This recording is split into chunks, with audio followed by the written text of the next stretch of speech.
आई देखी भोजपुरी में एगो हमरा तरफ से देवर और भौजाई भाई के पवित्र रिश्ता के चंद पंक्ति में कल्पना बा। भोजपुरी के हास्य कवि हृदयानंद विशाल जी के रचना। आई देखी कैसे।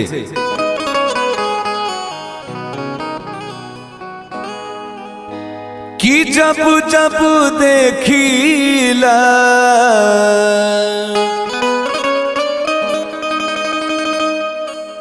जब जब देखीला हम अपना भौजाई के उन्हीं में झलकेला रूप हमरा माई के उन्हीं में झलकेला रूप हमरा माई के। जब जब देखीला जब जब देखीला हम अपन भौजाई के उन्हीं में झलकेला रूप हमरा माई के उन्हीं में झलकेला रूप हमरा माई के।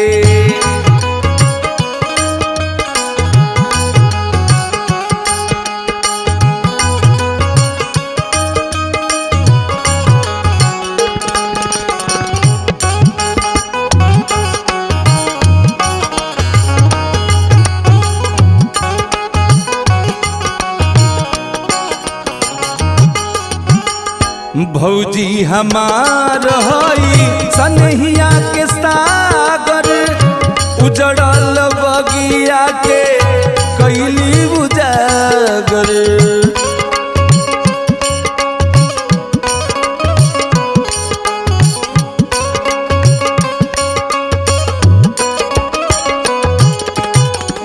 भौजी हमार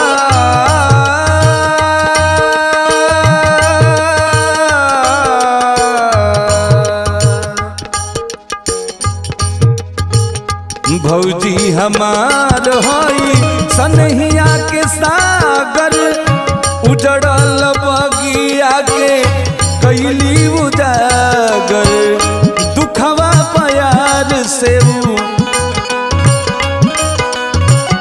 दुखवा प्यार से राखेली बचाई के उन्हीं में झलकेला रूप हमरा माई के उन्हीं में झलकेला रूप हमरा माई के।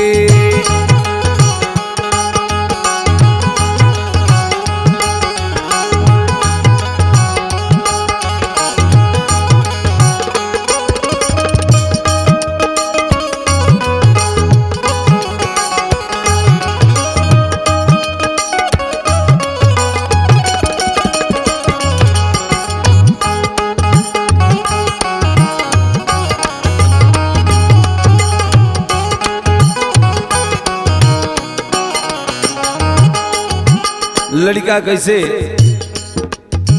अपना भौजाई और अपना भाई के बारे में कहता। कितना बखान करी भौजी के प्यार के का कौनो बेटा पई है दर्शन दुलार के।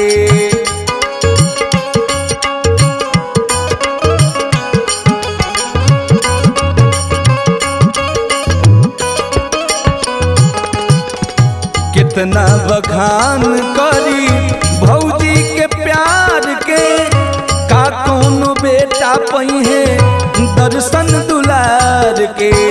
बाबूजी के हाव भाव बाबूजी के हाव भाव आचरण ह भाई के उन्हीं में झलकेला रूप हमरा माई के उन्हीं में झलकेला रूप हमरा माई के।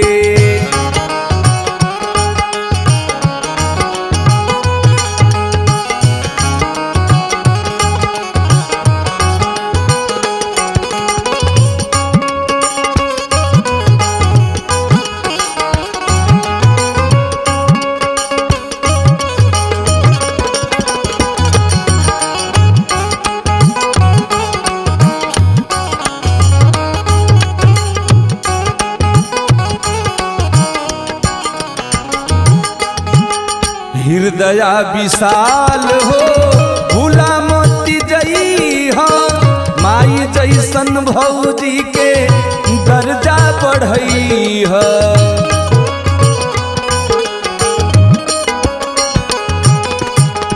आनंद प्रिंस हो भूला मोती जई हो माई जैसन भौजी के दर्जा बढ़ई हो।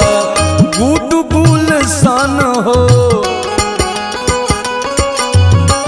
गुड गुलशन हो कहल समझाई के उन्हीं में झलकेला रूप हमरा माई के उन्हीं में झलकेला रूप हमरा माई के। जब जब देखिला जब जब देखिला हम अपन भौजाई के उन्हीं में झलकेला रूप हमरा माई के उन्हीं में झलकेला रूप हमरा माई के उन्हीं में झलकेला रूप हमरा माई।